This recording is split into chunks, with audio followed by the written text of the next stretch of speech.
I'm very pleased to welcome Shawn McCarty, who's from Windmill Microlending.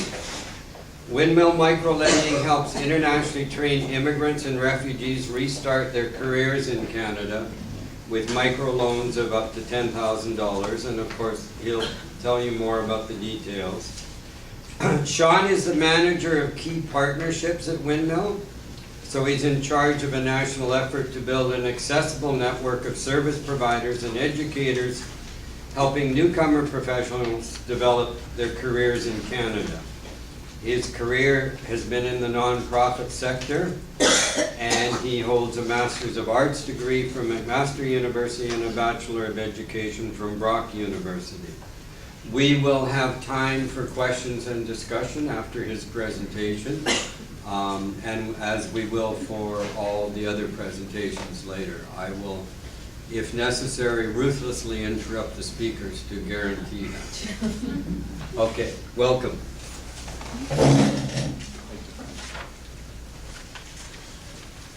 Okay, thank you everyone. It really, truly is an honor to be here tonight in a room with this much talent and this much experience. So I'm going to take a bit of time and introduce to you the program that I'm a part of, Windmill Microlending. You know, this is an organization that I'll expand on our backstory, etc. But I'm sure you see me come up and you think, okay, great, bank guys here to talk about bank. It's not quite that simple. Windmill Microlending is a not-for-profit charitable organization supported by the Canadian government at the federal level, as well as two provincial levels, Ontario and Alberta. And we've been around for quite some time, and we work exclusively with skilled immigrant newcomer professionals to work back into your field as quickly as possible. So I realize we'll have time for question and answers afterwards, but please stop me if you would like me to repeat anything, if you'd like something clarified, then please, I welcome that. Otherwise, yes, we can talk and have a discussion after the fact, where I'm sure I will be ruthlessly interrupted should I go over time by Ted. So, Windmill organization, or Windmill Microlending, as I mentioned, is a charitable organization. We do microlending. We do exclusively microlending. We handle the financing side of things. That's all we do. We can provide up to $15,000. Ted mentioned 10 in the introduction. That was recently changed, so we can provide up to $15,000. And it can go towards basically any costs related to regaining one's credentials in Canada. And I'll put up in a little bit what that will actually look like. So many know us as by another name. In August 2018, we changed names as an organization. We were previously known as Immigrant Access Fund. And as IAF, we started in 2005. We were started by this woman here. Her name is Dr. Maria Erickson. She's a medical doctor. She was based out of Calgary, Alberta. She's sadly no longer with us.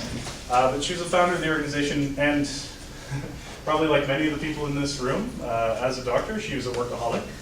Spent a lot of late nights working at the hospital, got to know the janitorial staff very well. Over the course of several months, she realized that 3 of the janitorial staff, the custodians working at the hospital, are internationally trained medical professionals, doctors themselves, which is far too common a story in Canada. It's one of the most tragic Canadian stories, I think, that's out there right now, and has been for quite some time. And so Dr. Erickson got a number of the other staff together at the hospital, and then went out to the community and got some of their community supports as well. And they got those 3 gentlemen on the road to their qualifications. Eventually all 3 were back working in the medical profession in Canada.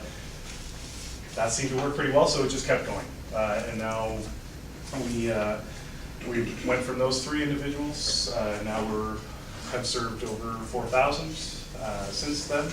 And we just, as of yesterday, closed off our fiscal year and were able to help 818 individuals this year. So we were very, very pleased about that. This started as a very local problem, those 3 individuals, but it's a national issue. The Conference Board of Canada, based out of Ottawa, estimates that just shy of $13 billion a year is lost annually to the Canadian economy by skilled new government professionals who are working in an underemployed capacity. So not working at the capacity that you should be based off of your skills and experience and education.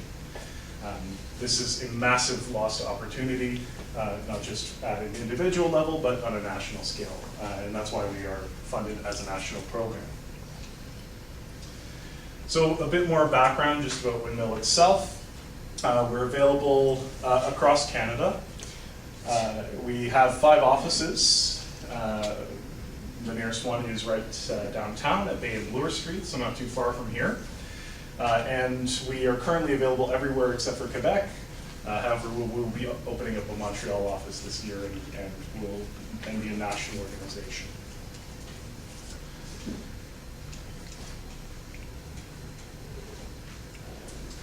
As far as who can use the program, we do have a few restrictions around status. That is the primary eligibility criteria. So this program is open for any provincial nominee, protected person, permanent resident, and Canadian citizen. That would, of course, be Canadian citizen who was born and educated outside of Canada. So someone born in Canada would not be able to access this program. We are primarily for getting back into the same or related field. So we don't require the people who are coming to us for funds, we don't require you to go back and do the exact same job you were doing before coming to Canada. Priorities change. It could be that that job will require an inordinate amount of time and money to get into immediately. And so we can support related field transitions. So for those of you who are, I assume there are many in the room who are transitioning into research, who may have a purely research background, or maybe you're coming from a related field in which you're bringing some transferable skills, that's perfectly fine. You'll still be able to use this program. You'll see here that about 51% of our clientele are in the healthcare sector. And that's just because of the extreme costs and time associated with getting back into this field. So it's who we're working with the majority of the time. So a few stats coming the way, but because you're all researchers, I thought you would appreciate a little more detail. I don't always go into the deeper stats, but I thought with this crowd you'll appreciate some numbers thrown at you. So. We've tracked on average income growth about 2 to 3 times. This varies from field to field. Engineering, for instance, or for engineering professionals, income growth is often more in the 8 times range. Approximately 3/4 are working in field, as we've tracked, post repayment. Repayment rate is very solid, almost 98%, and that's lifetime. So that's over the entirety, almost 15 years of our existence. We've had almost the entirety of everyone that's been able to repay their loan.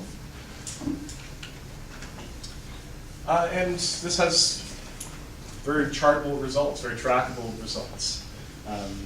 We're filling labor market shortages, we're contributing to the economy as a whole, and more personally, obviously, we're creating more opportunities at a personal level. So when it comes to the actual, what the money can be applied for, or applied to, if one is going for $15,000 or requesting $15,000, that can be applied, as I mentioned, to almost any expense related to building a credential. And that would be a recognized credential, which will make you more attractive to an employer, for instance, or also one that might be required by law or by industry standard. So we can support up to 2 years of education or training. That can include materials, textbooks, any kind of associated costs. We can cover qualifying exams with a regulatory or licensing body. So if you do have licensing exams that you're going through, whether it's 1 or 5 or more, then you can also use the funds to support that process. Travel expenses, qualification assessment, if anyone, for instance, is going through WES, World Education Service, to have qualifications assessed, we can support that process. professional association fees, document translation. If someone is in a position, and one of the most common barriers or one of the most common pain points that we see is that we hear we would love to take a course, but you have to get food on the table. There's rent to pay. I can't take the time. I can't cut back hours at work. I can't stop working at my job in order to take 6 months in order to get this qualification.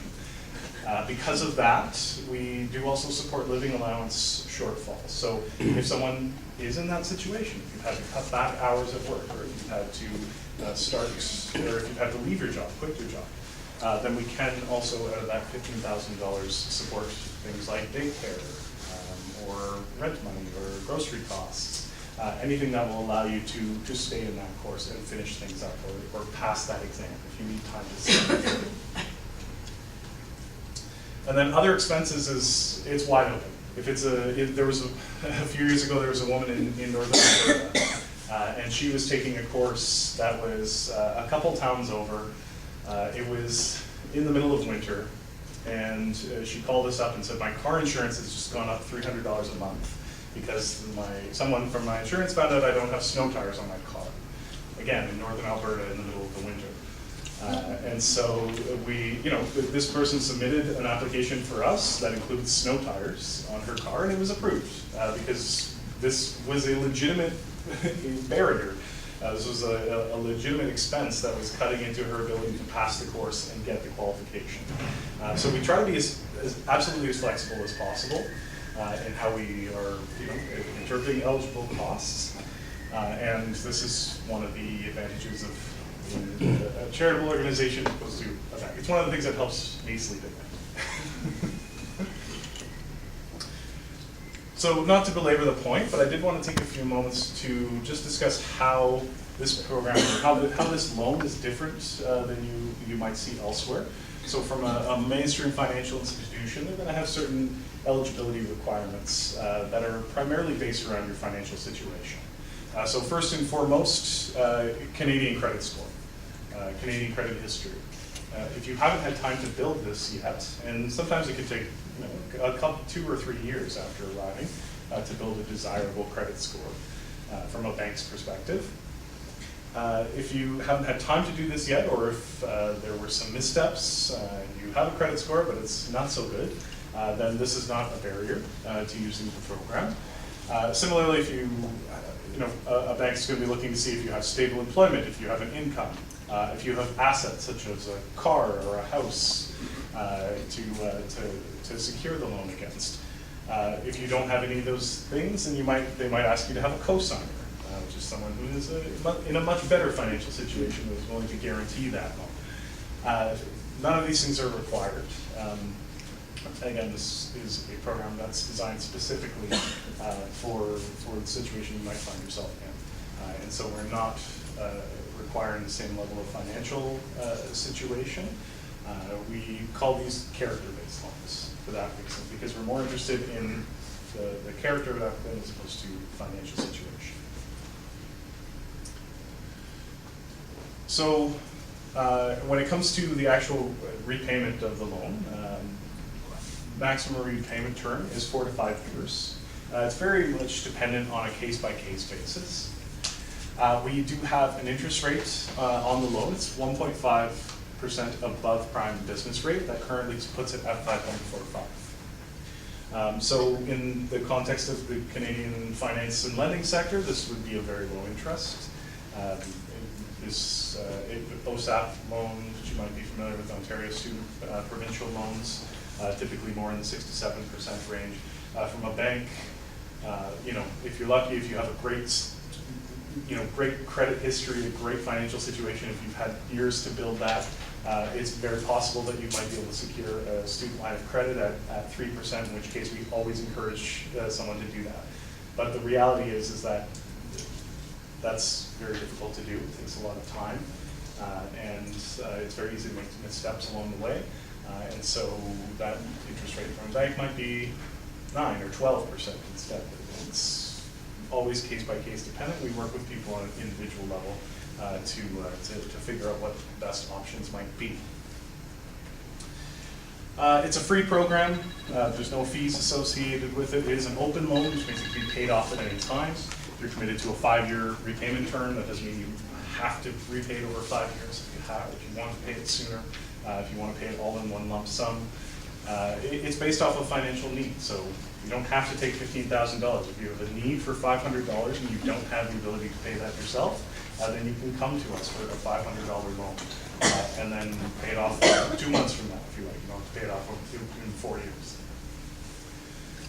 The interest rate is simple interest, is not compounded. Compounded interest being interest accumulating on interest. It just means simple interest will remain predictable every month by month, raised at the same rate. And then the funds can be dispersed as, not as a lump sum, so if you want to take $15,000, you don't have to take it all in one moment. You can disperse it over a 2-year period.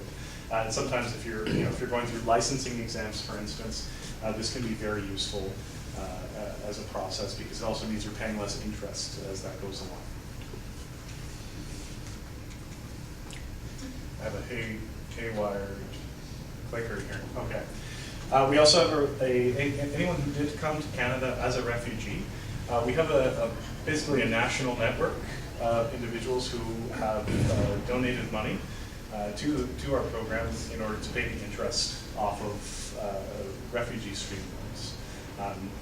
My dream is that someday we'll be able to do this for absolutely everyone, but it is very intensive process. So at present, we've only been able to extend that benefit to anyone who came to Canada as a refugee. But anyone who's within 3 years of their hearing, which would be when you transition from a claimant to a convention refugee, a protected person, is eligible for a no interest loan, 0%.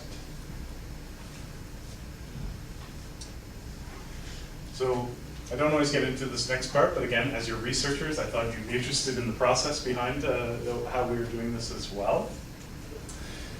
So typically we're asking anyone who's coming to the program, who's applying, to design a learning plan. And the learning plan is structured in such a way that, first of all, we're asking people to define career goals, define what the ultimate goal is. It always begins with that process. And then together, collectively, we'll research what job opportunities are available. So we might look at market trends. Over time, obviously we're taking geographic location into effect. If you're in a resource economy such as Alberta, we may have a very different recommendation than if you're in Southern Ontario or British Columbia.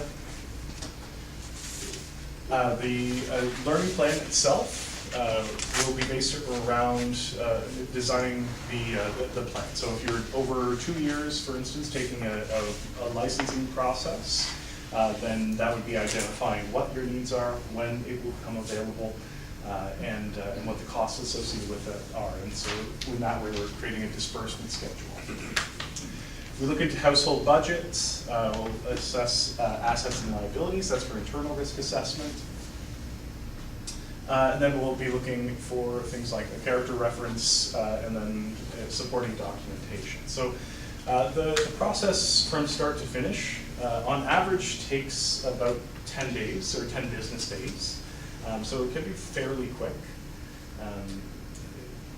The assessment that we're doing can be either in person or it can be online. Most people choose to do it online, just because no one wants to go to downtown Toronto more than they have to.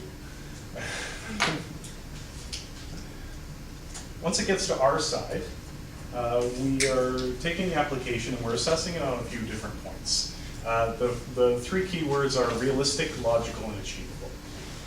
So if the entire assessment process is designed around answering the question of will a loan leave someone in a better position than not taking the loan? And the vast majority of the time, we find that the answer is yes, but we do on occasion find that the answer is no.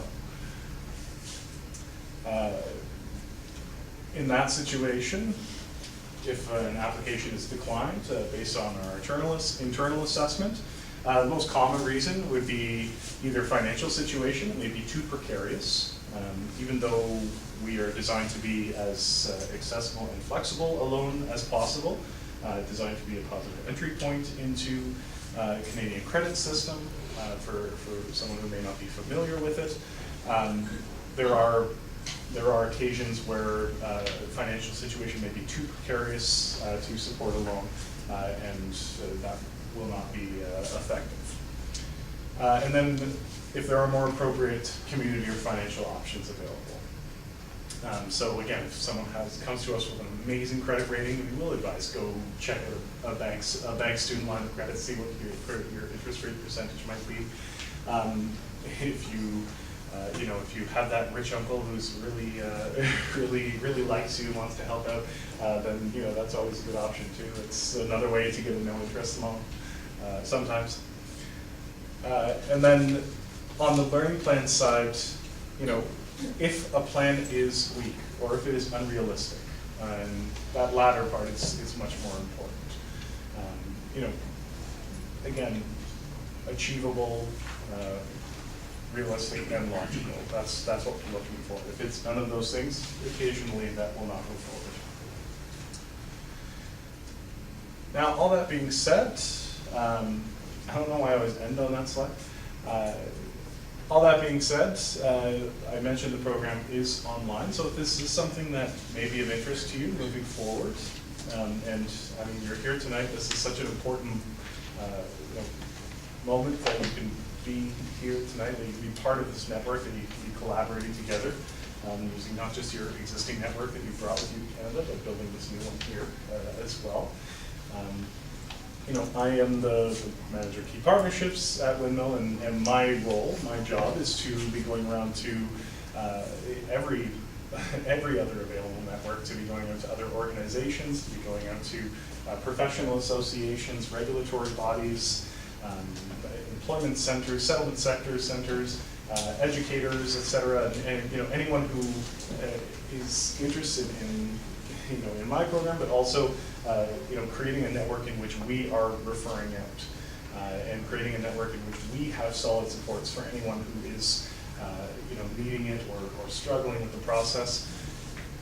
That's the privilege of my work, that I spend all day just kind of meeting people and meeting just positive people such as yourself, and so I can say very, very definitively that this is you've made a fantastic step by being here this evening, and if this is a program that will be of interest to you, or that you may be positive or have a positive impact, you can check out our website. You can check your eligibility. It only takes about 30 seconds to do so online, and then the application process from start to finish is available online as well. And then you've got, that's the website. We've got the intake line, and then this is me personally. That's my direct email. So all of this other stuff is available online, but my direct email I don't throw out except for in person. So if you have any questions after we do the Q&A here, if you have any questions that you would rather not share with the group or that come to you later on, then please, I encourage you to send me an email.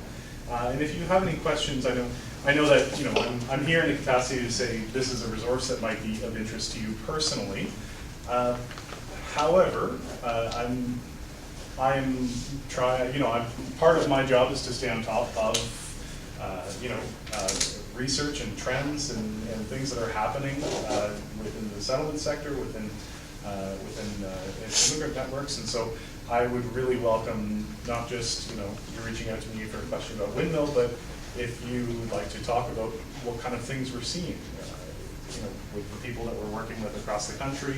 If you have any insights that you can share with me, I would really love to hear that as well, outside of the do you want a loan or not questions. So please take advantage of my contact information. I would really like to have a conversation.